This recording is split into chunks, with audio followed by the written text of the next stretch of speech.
Hello MSc, welcome back to my channel. आज का हमारा लेक्चर रहेगा डायनाइट्रोजन कॉम्प्लेक्सेस। आज हम डायनाइट्रोजन के बारे में देखेंगे। हम देखेंगे उसका थोड़ा बेसिक कॉन्सेप्ट, उसका स्ट्रक्चर, सिंथेसिस, बैक बॉन्डिंग, और हम देखेंगे उसके इंपॉर्टेंस। लास्ट लेक्चर में हमने डाईऑक्सीजन कॉम्प्लेक्सेस के बारे में अच्छे से किया था, आप उसको जाके देख सकते हैं। हमने इससे पहले डाईऑक्सीजन कॉम्प्लेक्स कंप्लीट किया है। ये एमएससी सेकेंड सेमेस्टर का बहुत ज़्यादा इंपॉर्टेंट टॉपिक है, तो आज हम इसको कवर करेंगे। तो अगर आप नए हैं तो मेरे चैनल को सब्सक्राइब कर लें और बेल आइकन को प्रेस कर लें, जिससे कि आपको सारी पढ़ाई की लेटेस्ट वीडियोस मिलती रहें। और अगर आपको मेरी वीडियोस अच्छी लगती है तो उसको लाइक और शेयर करें। तो चलो शुरू करते हैं अपना आज का लेक्चर, जो है dinitrogen complexes. Dinitrogen that is molecular nitrogen. जो डायनाइट्रोजन है, जिसको हम मॉलिक्यूलर नाइट्रोजन भी कहते हैं, N2, वो एक आइसो इलेक्ट्रॉनिक होता है, दोनों CO और NO पॉजिटिव के साथ। But CO and NO positive forms a large number of metal complexes, while N2 forms few metal complexes. जबकि जो CO और NO पॉजिटिव होते हैं वो बहुत ज़्यादा नंबर ऑफ मेटल कॉम्प्लेक्सेस, बहुत सारे मेटल कॉम्प्लेक्सेस को फॉर्म करते हैं। बट जो N2 होता है वो कुछ मेटल कॉम्प्लेक्सेस को ही फॉर्म करता है। मैं आपको एक बार और समझा देती हूँ। जो डाईनाइट्रोजन होता है दैट इज़ मॉलिक्यूलर नाइट्रोजन, उसको हम मॉलिक्यूलर नाइट्रोजन भी कहते हैं N2 को। वो आइसो इलेक्ट्रॉनिक होता है दोनों CO और NO पॉजिटिव के साथ। बट जो CO और NO पॉजिटिव होते हैं वो बहुत सारे नंबर ऑफ मेटल कॉम्प्लेक्सेस बना लेते हैं, जबकि जो N2 होता है वो कुछ कॉम्प्लेक्स मेटल कॉम्प्लेक्सेस ही बना पाता है। This is due to the fact that N2M bond is weak and N2 is a poor ligand. ये इस वजह से होता है क्योंकि जो N2 की और मेटल की बॉन्ड होती है वो बहुत ज़्यादा वीक होती है, और N2 जो है वो एक पुअर लिगेंड होता है। The inability of pi acceptor character is due to the lack of polarity, that is dipole moment is 0 of N2। जो ये इनएबिलिटी होती है पाई एक्सेप्टर कैरेक्टर की, वो पोलैरिटी के लैक की वजह से होता है, क्योंकि डाइपोल मूवमेंट जो होता है वो 0 होता है N2 का। तो जो ये N2 और मेटल की बॉन्ड होती है ये वीक होती है, और N2 जो है वो एक पुअर लिगेंड है। पाई एक्सेप्टर कैरेक्टर की इनएबिलिटी है होती है क्योंकि पोलैरिटी का लैक होता है N2 में, इसमें डाइपोल मूवमेंट 0 होता है। तो ये था इसका थोड़ा बेसिक कॉन्सेप्ट। हम देखेंगे अब इसमें स्ट्रक्चर ऑफ डायनाइट्रोजन कॉम्प्लेक्सेस। तो dinitrogen N2 ligands can be attach to the metal atom या आयन बाय। जो डायनाइट्रोजन लिगेंड होते हैं वो अटैच हो सकते हैं मेटल एटम और आयन पे दो तरीके से, एक तो टर्मिनल लिगेंड की तरह और ब्रिजिंग लिगेंड। तो ये देखिए, यह है terminal, end on terminal, side on terminal, और यह है end on bridging, side on bridging. तो एंड ऑन टर्मिनल में MNN ऐसे बनेगा, फिर यह है side on terminal, no such case is known, और ये है एंड ऑन ब्रिजिंग, और ये है साइड ऑन ब्रिजिंग। तो ये है स्ट्रक्चर डायनाइट्रोजन कॉम्प्लेक्सेस के जो कि होते हैं। अब हम देखेंगे इसका synthesis. Allen and Senoff 1965 synthesized first dinitrogen complexes RuNH3 5 N2 2 positive. जो एलन और सेनॉफ थे उन्होंने 1965 में सिंथेसाइज करा था पहला डायनाइट्रोजन कॉम्प्लेक्स, जो है RuNH3 5 N2 2 पॉजिटिव, और इसका ये नाम है पेंटाएमीन डायनाइट्रोजन रुथेनियम सेकेंड केटायन। तो एलन और सिनॉफ ने जो पहला सिंथेसाइज्ड करा था डायनाइट्रोजन कॉम्प्लेक्स वो ये था। और अब हम देखेंगे कि ये कैसे हम प्रिपेयर कर सकते हैं या सिंथेसाइज कर सकते हैं।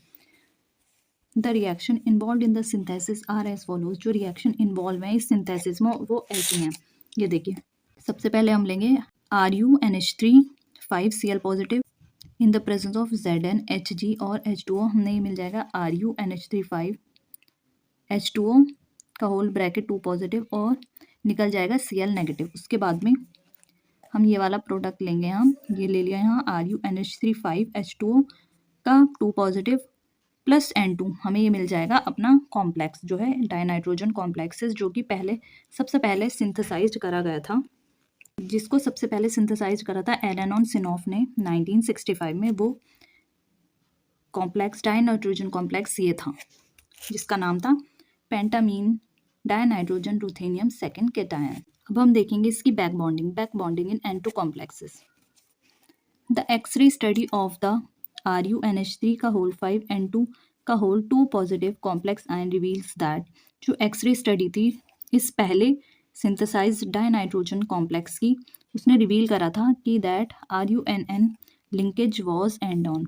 जो RuNN लिंकेजेस है वो एंड ऑन है। The bond length RuN of RUNN is shorter than that of RUNH3। जो बॉन्ड लेंथ है RUN की वो शॉर्ट है इन कंपैरिजन टू RUNH3 के मुकाबले। It indicates the formation of back bonding, ये इंडिकेट्स करता है बैक बॉन्डिंग का formation by the interaction of field d orbital and empty pi star anti bonding molecular orbitals of N2 molecule. ये indicate करता है back bonding का formation, वो भी इंटरेक्शन के बीच फिल्ड d ऑर्बिटल और empty pi star anti bonding molecular orbital के जो N2 मॉलिक्यूल्स के हैं। ये कह रहा है कि जो बॉन्ड लेंथ होगा RUN का वो शॉर्ट होगा RUNH3 के मुकाबले, और ये इंडिकेट करता है बैक बॉन्डिंग का फॉर्मेशन, वो भी फील्ड d ऑर्बिटल के इंटरेक्शन के साथ और जो N2 मॉलिक्यूल के empty pi star anti bonding molecular orbitals होंगे। Due to filling of anti bonding molecular orbitals of N2 molecules the bond order of NN bond decreases while bond length increases. जो filling होती है anti bonding molecular orbital में N2 molecules की, उसकी वजह से जो बॉन्ड ऑर्डर होता है NN बॉन्ड का वो डिक्रीज कर जाता है, बट जो बॉन्ड लेंथ होता है वो इंक्रीज कर जाता है। Since the dipole movement of N2 is zero, जैसे कि हमें पता है कि डायपोल मूवमेंट N2 का ज़ीरो होता है, hence it is IR inactive, इसलिए वो IR इनएक्टिव होता है। When N2 forms complexes, it becomes IR active and shifts to lower frequency. But जब N2 कॉम्प्लेक्स फॉर्म करता है तो वो IR एक्टिव हो जाता है और शिफ्ट हो जाता है लोअर फ्रीक्वेंसी में। तो हमें पता है कि डायपोल मोमेंट N2 का ज़ीरो होता है जो कि IR इनएक्टिव होता है, बट जब N2 फॉर्म करता है कॉम्प्लेक्सेस तो वो IR एक्टिव हो जाता है और शिफ्ट हो जाता है लोअर फ्रीक्वेंसी में। अब हम देखेंगे इसके यूजेस। इसका पहला यूज़ है the dinitrogen complexes of different transition metals are stable. जो डाइनाइट्रोजन कॉम्प्लेक्स हैं डिफरेंट ट्रांजिशन मेटल्स के वो स्टेबल हैं, ये N2 फिक्सेशन में मदद करते हैं। द सेकेंड यूज है डाइनाइट्रोजन कॉम्प्लेक्सेस में B use in agriculture and industry. जो डाइनाइट्रोजन कॉम्प्लेक्स है उसको हम यूज़ कर सकते हैं एग्रीकल्चर और इंडस्ट्रीज़ में। तो इसके दो यूजेस हैं। सबसे पहला है कि जो डाइनाइट्रोजन कॉम्प्लेक्सेस होगा डिफरेंट ट्रांजिशन मेटल्स का वो स्टेबल होता है, इसलिए हम इसमें नाइट्रोजन फिक्सेशन इसमें पॉसिबल होता है। और इसका सेकेंड यूज़ ये है कि जो डाइनाइट्रोजन कॉम्प्लेक्स होगा उसको हम यूज़ कर सकते हैं एग्रीकल्चर और इंडस्ट्री में। तो ये था आज के लेक्चर में डाइनाइट्रोजन कॉम्प्लेक्स के बारे में। ये थे उसके यूजेस, ये बैक बॉन्डिंग थी उसमें, और ये था इसका सिंथेसिस, ये थे स्ट्रक्चर, और ये था उसका थोड़ा बेसिक कॉन्सेप्ट। होप ये लेक्चर आपके लिए यूज़फुल होगा। ये ऑक्सीजन और डाइनाइट्रोजन कॉम्प्लेक्स दोनों ज्वाइन होकर आते हैं, और ये अलग से भी क्वेश्चन पूछा गया है डाइनाइट्रोजन कॉम्प्लेक्स के बारे में, इसलिए मैंने ये आपको डिटेल से कराया है। तो होप ये लेक्चर आपके लिए यूज़फुल होगा। अगर आप नए हैं तो मेरे चैनल को सब्सक्राइब कर लें और बेल आइकन प्रेस कर लें, जिससे कि आपको सारी पढ़ाई की लेटेस्ट वीडियोस मिलती रहें। और अगर आपको वीडियोस अच्छी लगती है तो उसको लाइक और शेयर करें। Thank you for watching.